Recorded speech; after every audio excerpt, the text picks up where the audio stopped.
Hey, good morning, good evening, good afternoon, everyone. It's Harry from Spurs TV back with another match reaction video. West Ham 0, Tottenham Hotspur 3. Um, Fair to say that was more comfortable than a lot of us expected, including myself. I expect it to be a much tighter game.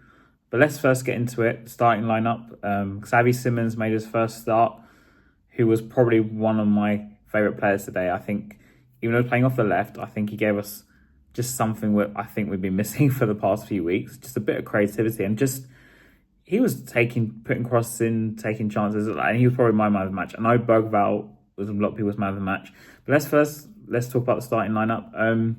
Frank did make some changes, and I think that's in view to Villarreal on Tuesday. So in goal was Vicario, which kind of is expected, and we had a back four of Van der Ven, Romero, which is a given centre back pairing at nowadays. Spence at left back and Porro at right back, which seems to be his go-to back five for this moment. But the midfield was quite interesting. Paulinho played and Bentancur and Sarr, and I think Sarr played pretty much as a number 8 today. And Bergval, like I said, is many people's man of the match. I think he was really, really good, especially his goal, which is his first ever Premier League goal, was very well taken from a long ball from Romero with a header. And obviously the front three was Xavi Simons on the left. Tel started up front, and I think that's obviously again in view to Villarreal because he's not been registered for the Champions League squad. And Kudus played on the right, despite many boos from the West Ham fans. Now, the beginning of the game was a very bitty and disjointed. I felt like we started quite disjointed.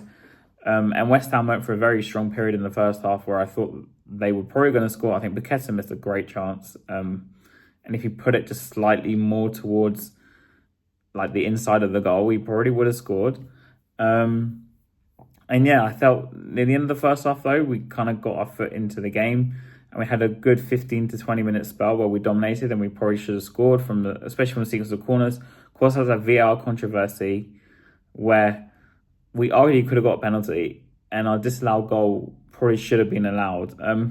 Which, for me, I'm going to speak about VAR very quickly, but if there's contact in the box, do you give every single contact in the box a foul both ways, or do you disallow, because to me it feels like they'll disallow some and allow some? Because if you saw the replay of the disallowed goal that we had, I mean, in the first instance, you could say Fernandes got touched with Van der Ven, but how much touch Van der Ven actually did was not, to me in the replay, I didn't see that was that much. And then he pushes Van der Ven, then Van der Ven ended up pushing the West Ham player, which I can't remember who it was. And then Romero ends up moving the West Ham player kind of out of the way. But did the first thing start this Van der Ven's thing, or it's just too complicated?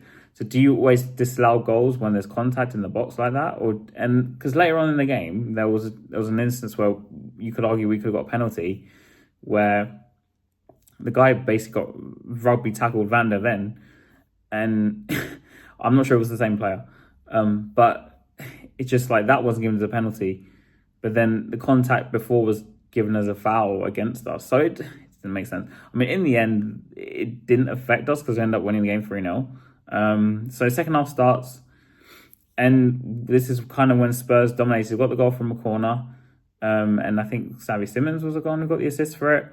And that was well deserved with the Sarr header. And Sarr's obviously picking up goals this season. I think he's kind of really developing into a player, actually. And then West Ham went down to 10 men with a Souček red card, which 100% was a red card. And from then on, we just dominated the game and we saw it out with the 3-0. Of course, Bergval's goal was brilliant. As I mentioned before, the Romero long ball, which kind of was reminiscent of Alderweireld to Dele Alli back in the day, which is why I think Frank's kind of given me really good. Just, it seems like he's learning as well still. And he's just implementing variations of different attacks rather than just going short all the time. If a player's free, he probably tells him just play the ball. And that's how Bergval scored. And like I said, once they went to 10 men, it was all Tottenham. And the third goal came from Van der Ven, an assist by Bergval. And obviously, this is probably what Bergval was given man of the match. He got a goal and assist. But for me, I thought Simmons only got assist, but he added something that we've clearly been missing for the past few weeks. The amount of crosses he put in, of course, they weren't successful. The dribbles, I think he would more benefit playing in the middle. But today's game, I thought, considering he was on the left, I thought it was brilliant. And Kudus again was brilliant. just like you can tell the difference in quality between Simmons, Kudus, and like Johnson and Tell, and there's such like you can tell he's much better than who. Like it's obvious. So we looked at Villarreal on Tuesday. Considering he was rested, I expect Richarlison to start up front because he's back now, and Tell obviously won't play because he's not registered, but Bentancur will obviously go back into midfield. With maybe even Paulinho. Simmons might even move to the middle. Maybe he'll keep him on the left, but I expect Moani might be involved. I mean, he didn't play at all today, but I think he'll make at least some sort of appearance on Tuesday. But we need to get off to a good start in Champions League, and going into it with a win is a great thing. And obviously after that, I think we've got Brighton away after Villarreal, which, yeah, it's not going to be an easy game. So juggling the squad is clearly what Frank's shown us he's trying to do already. Bear in mind, our first home game against Burnley, he played in midfield with Bergvall and Sarr again. So he rested both Paulinho and Bentancur that day, and he played Gray, Bergvall and Sarr. So he's obviously doing different midfield combinations against different teams, and also on top of that, different formations. So who knows what we're going to see against Villarreal? And this is actually a positive thing because we're obviously going to play. I think there's some players, like I said, Bentancur is obviously going to start. Richarlison's going to come back in, I think, because obviously Tell was up front. Johnson might get a game. I mean, maybe he might play Johnson on the left and Simmons in the middle because he didn't play Johnson today.